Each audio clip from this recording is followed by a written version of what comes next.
Okay, like about a month ago, I'm gonna say, you had like a rant on your YouTube channel where you was going off on young child's mother. Yeah, Lil Rodney. Lil Rodney. And now that story blew up really, really big on the internet. Yeah. You know what I'm saying? And you had a lot of things to say on that. Yeah. In the rant about her, you were critiquing her mothering skills and why he was in that situation. Do you still feel that same about that situation? I apologize to that woman. Okay. Yeah, I apologize to Marquita. And she said, I forgive you. I'm a forgiving person. Yeah, ain't nothing else to say. For sure. Have you been keeping track of the Rodney? Yeah, case?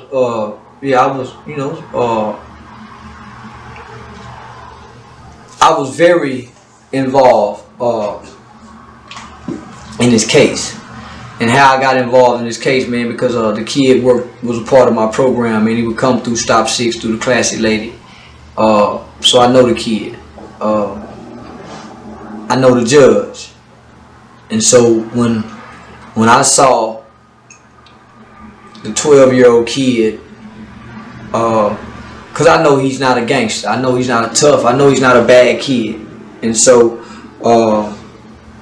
when I saw him crying, I said, Granddad, tell my mom I love her. And I saw how at 12 years old on his birthday, he had to stand up under that pressure of Judge Alex asking him questions. So he's getting prepared for what's to come, the future.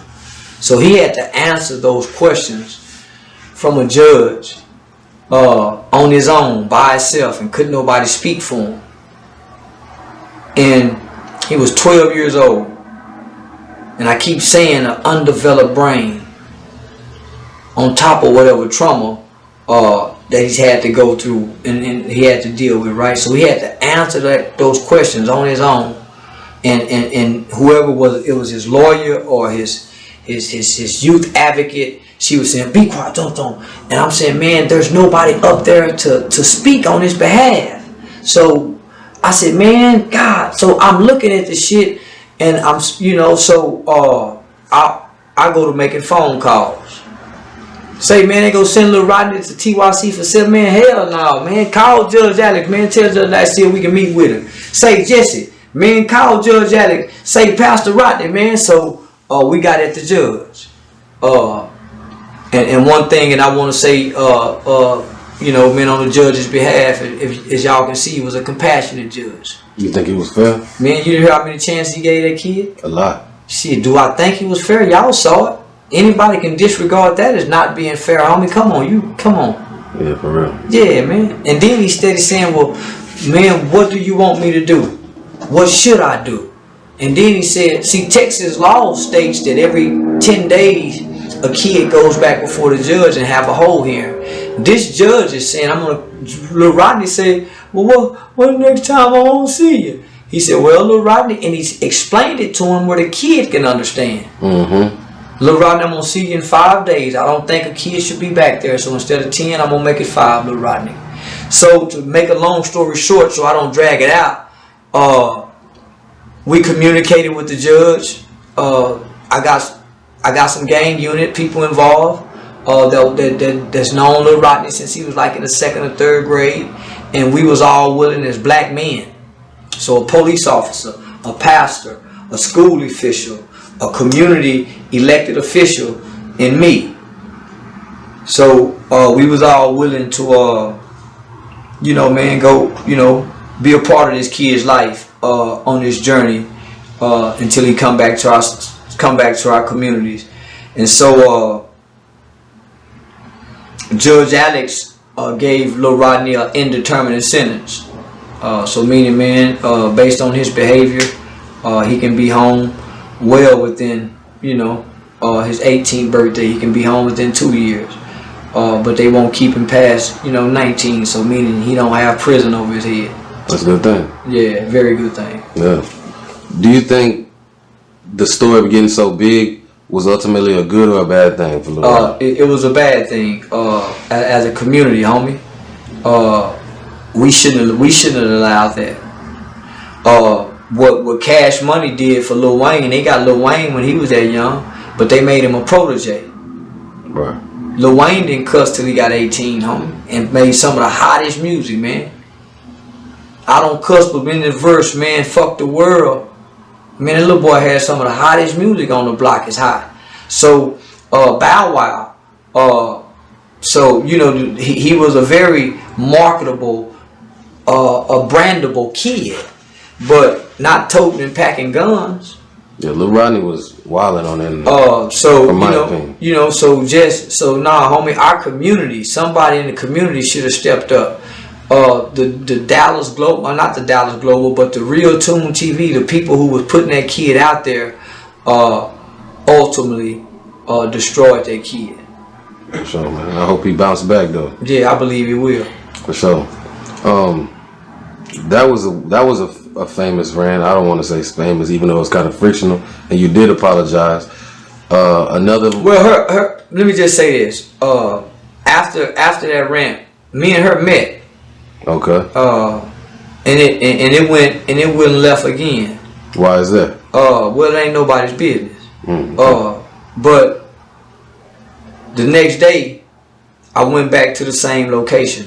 You know, we have, you know, my relatives is real close with Lil Rodney's mom. So I went back the next day, and I'm sitting and talking to my relative. So all of us is looking back at his mother from a distance, with no information, no knowledge of what, right? We all just know, man, she should have been at whatever we know, right? We speaking on her not knowing nothing. And so when I went over there, I was already feeling fucked up, right? You know, for handling her like that, man, because, you know, you feel it.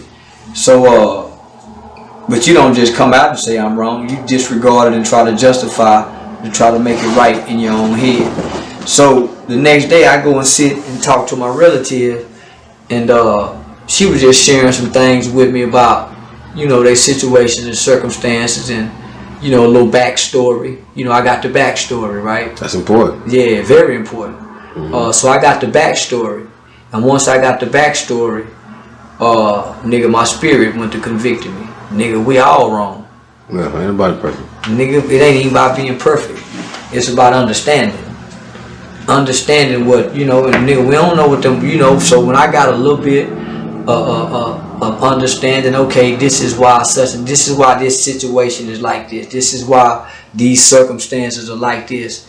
And so, this what I do for a living, homie. When a nigga commit murder and be facing life in prison or the death penalty, I go and I go get help with the mitigating factors, and I come and I show up and I present these mitigating factors to a jury or a court and say, okay, this is why you guys should have a little bit more compassion for this murderer, because this is this and this.